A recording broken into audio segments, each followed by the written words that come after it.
নমস্কার বন্ধুরা, তোমরা সবাই কেমন আছো? আশা করি ভালোই আছো।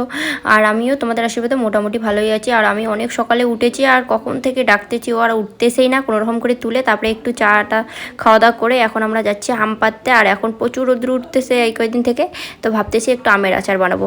তার আগে তোমাদের সবাইকে জানাই, তো আজকের টোটাল এত ভিডিওটা দেওয়ার কারণ, কিছু কিছু লোক আমাকে কমেন্ট করে যে বাড়িতে খাওয়া দাওয়া কাজ নাই আর কি, এরকম আর কি পোস্ট করি। তো তাদের জন্য এই ভিডিওটা, আমার খাওয়া দাওয়া কাজ আছে কি না আছে, তো তাদের জন্য ভিডিওটাই দেখো। আমি, আমার বর, আমার মেয়ে, আমরা 3 জন মিলে গেছি আম পাড়তে। আর আম এত কষ্ট করে পারছি বলার মতো না, কারণ আমার বর তো অতটা আম পাড়তে পায় না। তো শেষে আমি সবগুলো আম পারলাম। তোমরা যারা যারা আমার পেজে আছো, যারা যারা আমার ভিডিও দেখো, তো তোমরা অবশ্যই জানবে। তো এখন আমি যেটা বানাচ্ছি সেটা হচ্ছে আমসত্ত্ব।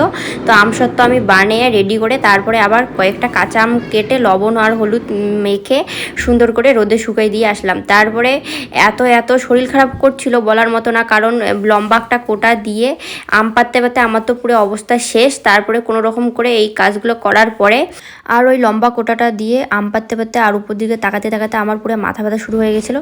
তারপরে আমি একটু রেস্ট করলাম। রেস্ট করে এসে এইদিকে দেখি আবার মা কাঁঠাল কাটছে, তো আমি একটু ভিডিও করে নিলাম। তারপরে কাঁঠালটা ভালো করে কেটে দিল। আর শুনলাম যে বাবা নাকি গেছিলো বাজারে খাসির তেল নিয়ে আসতে, তার কারণ খাসির তেল দিয়ে কাঁঠালের তরকারি রান্না হবে। আর আমাদের কাছে সব কাঁঠালগুলো বড় হয়ে গেছে, তার মাঝে 1-2টা কাঁঠাল আছে কচি, তো ওই 1-2টা কাঁঠাল দিয়ে আজকে হবে খাসির তেল দিয়ে কাঁঠালের তরকারি। তো অনেক দিন থেকে খাওয়ার শখ ছিল, হয়ে উঠছিল না। তো ফাইনালি আজকে মা রান্নাটা করবে। তো আর গেছিলো খাসির তেল নিয়ে আসতে, তো খাসির তেল তো পাইনি, তার জন্য অল্প একটু পাঁঠার মাংস নিয়ে আসে। আর এই দেখো কাঁঠালটা খুবই কচি ছিল। আর এই রেসিপিটা তোমাদের যদি ভালো লাগে তো অবশ্যই কমেন্ট করে জানাবে, আমি তোমাদের সাথে অবশ্যই রেসিপিটা শেয়ার করব।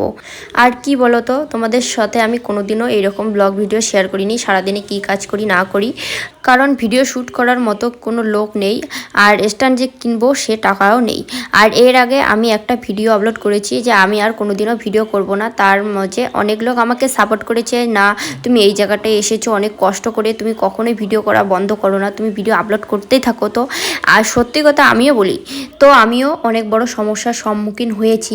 আর তার কারণে আমি ফেসবুকে একটা পেজ খুলি, আর প্রত্যেক দিনে আর কি কিছু না কিছু ভিডিও আপলোড করি। আর আমার না সেরকম করে ব্লগ ভিডিও কোনো শেয়ার করা হয় না, আর তোমাদের কাছেও আমার সমস্যার সব কথা জানা হয় না। আর ফেসবুক অ্যাপটা কার মোবাইলে নেই, সবারই মোবাইলে আছে। তো আমিও একদিন ফেসবুকে ভিডিও দেখতে দেখতে শুনতে পাই যে ফেসবুক থেকেও নাকি টাকা ইনকাম করা যায়।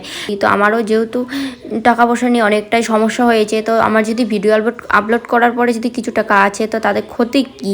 তো এই কারণেই আমার কিন্তু ভিডিও আপলোড করা। তো তার মাঝে তোমরা অনেকেই অনেক রকম কমেন্ট করো, কিছু কিছু লোক আছে আমাকে অনেকটাই সাপোর্ট করে, অনেকটাই আমাকে ভালোবেসে কমেন্ট করে। তো তাদেরকে অসংখ্য অসংখ্য ধন্যবাদ। নমস্কার বন্ধুরা, দেখো আমার শাশুড়ি মা রান্না করছে, আর বাইরে না ভীষণ রোদ পড়েছে আর ঘরে ভীষণ গরম। আর তোমরা কিন্তু কেউ খারাপ কমেন্ট করবে না, কারণ আমার বিয়ের পরে আমার শাশুড়ি মা একদিন আমাকে বলেছিল যে নিজের বাড়ির মতো করে থাকবে, আর আমার মা বলেছিল শাশুড়ি সব কথা শুনবে, তো আমি সেটাই করতে। আর বন্ধুরা তোমরা তো এই ভিডিওটা দেখছিলেই, কারণ এই ভিডিওটা শর্ট ছিল, তার জন্য এডিট করতে বেশি একটা সময় লাগেনি। আর আমি তখন স্নান করে এসে দেখি মা এদিকে রান্না টান্না শেষ হয়ে গেছে। তা মাকে বললাম যে তুমি এরকম এরকম করে একটা ভিডিও শ্যুট করি। তো মা বললো ঠিক আছে। তারপরে ভিডিওটা শ্যুট করার পরে আমি পুজো দিতে আসি।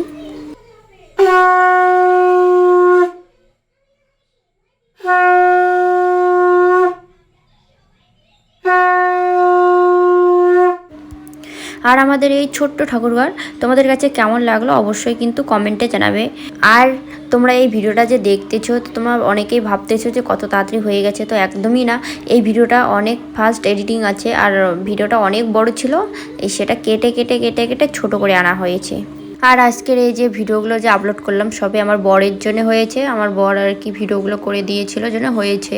আর খাওয়া দাওয়া শেষ করে রেস্ট করতে না করতে এইদিকে দেখি আবার আকাশটা আর কি মেঘলা মেঘলা হয়েছে, কেমন জানি করতেছে, মানে বৃষ্টি আসবে ভাব। তারপরে কোনোরকম করে ছাদে গিয়ে আবার সব কাঁচা আমগুলো তুলে নিয়ে আসলাম, আর একটু রেস্ট করে তারপরে শেষে রাত্রেবেলায় যে আমের আচারটা তৈরি করতেছি এখন। আর আমার এই আচার তৈরির ভিডিওটা তোমাদের কাছে যদি ভালো লাগে অবশ্যই কিন্তু কমেন্টে জানাবে, আমি এক্সট্রা আর একটা ভিডিও আপলোড করব শুধু আচার কীরকম করে বানাইছি না বানাইছি ওটাই তোমাদের সাথে শেয়ার করব। আর এই আচারটা কিন্তু এত টেস্টি হয়েছে বলার মতো না। আর এই আচারটা যারা যারা খেয়েছে সবাই বলছিল যে ভালো হয়েছে, তার জন্য বললাম কথাটা। আর আচারে কি আর আমসত্ত্বই কি, দুইটাই কিন্তু খুব সুন্দর হয়েছে। আর আমসত্ত্বটাও আমি ফার্স্ট টাইম ট্রাই করেছি, আর আচার কিন্তু অনেকবারই বানাইলাম এই নিয়ে। তো আমার এই আজকের ভিডিওটা তোমাদের কাছে কেমন লাগলো অবশ্যই কিন্তু কিন্তু কমেন্টে জানাবে। আমার পোস্ট দেখে তোমরা যারা কমেন্টে জানাও যে আমার খেতে কাজ নেই, তোমাদের জন্য ভিডিওটা পুরোপুরি দেখে কমেন্টে জানাবে কেমন লাগলো।